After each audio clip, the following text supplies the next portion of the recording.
Look at this, a steal.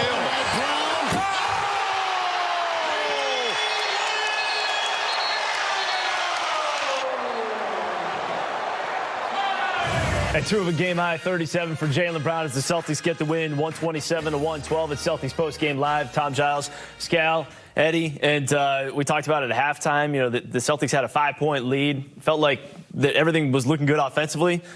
That you look at the rebounding in the second half, and they just kind of ran away with it. We rebounded the ball. We spanked teams. Like, we're playing such good basketball right now that when we write down keys to the game, like if we rebound and keep low turnovers as good as we are playing right now, we're going to win games. And this is what we saw in the second half. All we had to do was rebound the ball and blow this thing open.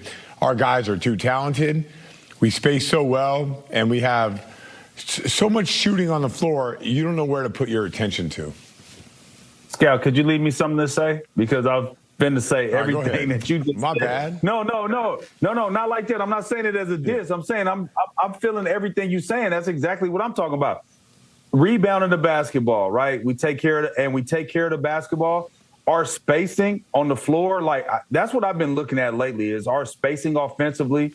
When we get into our offense, whether it is in transition and we don't have it, and we attack and we pull it back out, we pass the ball. Everybody's in the right spot. When you set that pick and roll, it's a lot of space. So either somebody's coming off scoring, somebody's coming off making a pass, and then the secondary pass to the hockey pass. So I mean, when they're playing like this, and it all starts, to me, it's all spearheaded by their defense. Agreed. When they're locked in defensively, I feel like they could get whatever they want. Yeah, and you kind of saw that in the third quarter and even bleeding into the fourth quarter. And then Jaylen Brown taking over in this one, and your game high scoring the basketball. And it also felt like Phoenix was trying to make a run there, maybe early in the fourth, and Jaylen just took over. Made a couple really tough buckets. Yeah, so Phoenix had to do some desperation things like trap guys way outside and be in rotation. Celtics handle all that stuff. But when you watch Jaylen Brown play in this game, it shows you he could beat you in transition. He could beat you with the catch and shoot off the ball. He could take it to the basket. He could be a primary initiator of the offense. He could post you. He got the fade. He could get you in off the steal. I mean, Jaylen Brown could do it all, and that's what we saw today. That's how he came up with 37. A three-level scorer, right? Outside, mid-range, at the rim. That's what he can do. And he's a defender, a guy that wants to lock down. He'll go find the guys that's supposed to be the guy. He'll defend those players. It's this, Scal. Think about this, Scal. Somebody he is the highest. He got the highest contract, right? Yeah. In NBA history. Now, when you get that, you have a target on your back.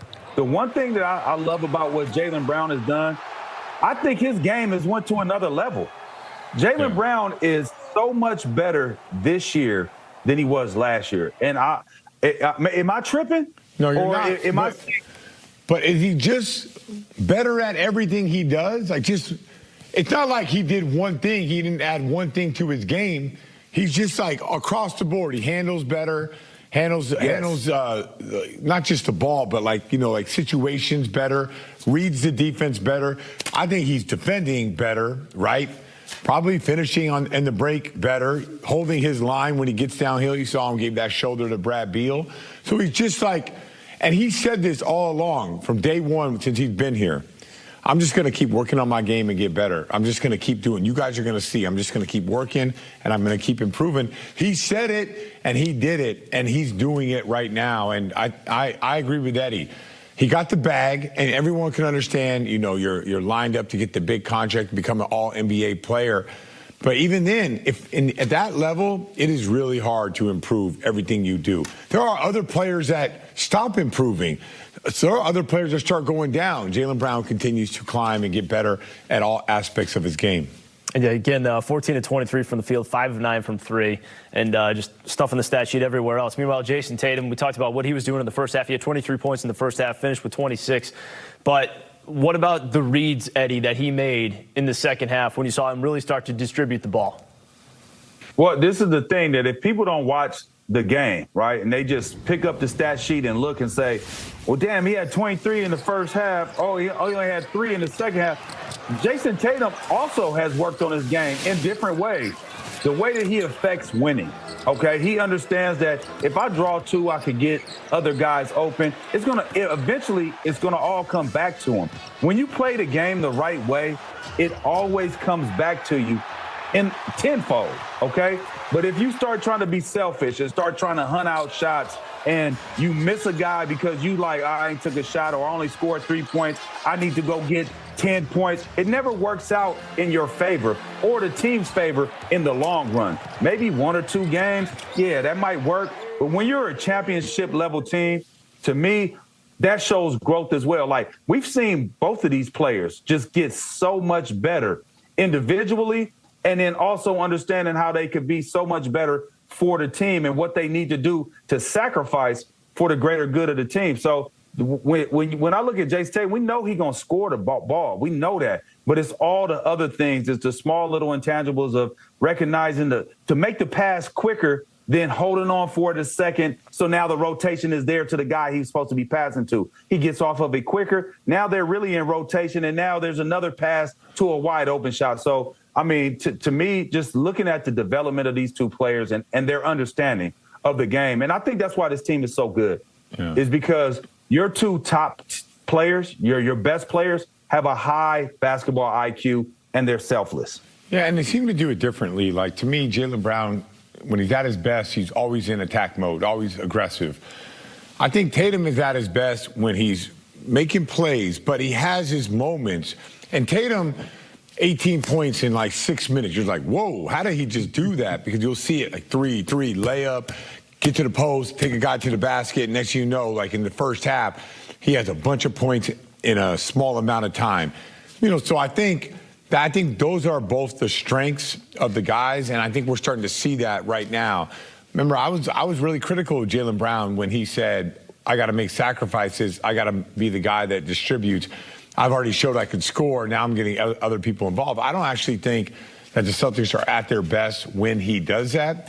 But I do believe that Celtics are at their best when Jason Tatum does that, and then he has his moments where he gets, the 14 points in 3.5 minutes. So that seems to be the personality that fits this team the best, and seems to be the personality when this team thrives the best. All right, and those two guys obviously combined for 63 points in this one as the Celtics get the win. Meanwhile, they're going to send it back out to the Garden where Abby Chin has Jrue Holiday. A lot of narratives coming into this game. First one out of a road trip, the way you guys are playing. How elite is this group at blocking all of that stuff out, and what does a win like this say about this team? I didn't hear him. I was trying to sleep and prepare for the game because of the road trip. I mean, you understand, how late we got in. So, honestly, it's about taking it a game at a time, focusing on ourselves and the things we have to do to accomplish winning this game, which we just played them. Figured that they play a little differently with Book, and we came out and executed that. Yeah, Joe told me pregame, defensively, it was going to take a lot of variety against them. How were you guys able to hold KD to 5 points after the first quarter? It's kind of like what you said, throwing a lot at him. I don't think it was just one person. I think it was definitely a team effort, being able to kind of distract him in different ways and not really get the big into the switch when sometimes it's the guard. Joe's weird like that, but I just think doing it as a team effort, it's definitely more fun that way. As a fellow elder statesman, what'd you think about Al Horford tonight? You okay with that? Oh, I love it. I love it. Al was like, he's the OG, but he's probably the most reliable player that I ever played with. I think being able to be on the court with him is an honor, but being out there with him, I just know everything is going to go well. Every time he gets on the court, you just know he's going to do something great. So, big game from him. Started us off going crazy and super happy for the win. Finally, Jrue, at this moment, you guys are 10 games up in the East. How crazy is that midway through March? It's a good feeling, but you don't want to get too high. Playoffs are different. I think when it comes down to it, obviously having these wins is really big, and seeing wins is really big. But I think to be able to. Thank you. See you later. I think he said his piece. All right, thanks, Abby. Yeah, talking about Big Al. I mean, Celtics didn't even have Kristaps Porzingis tonight. Still beat a pretty loaded Phoenix Suns team by 15 points. But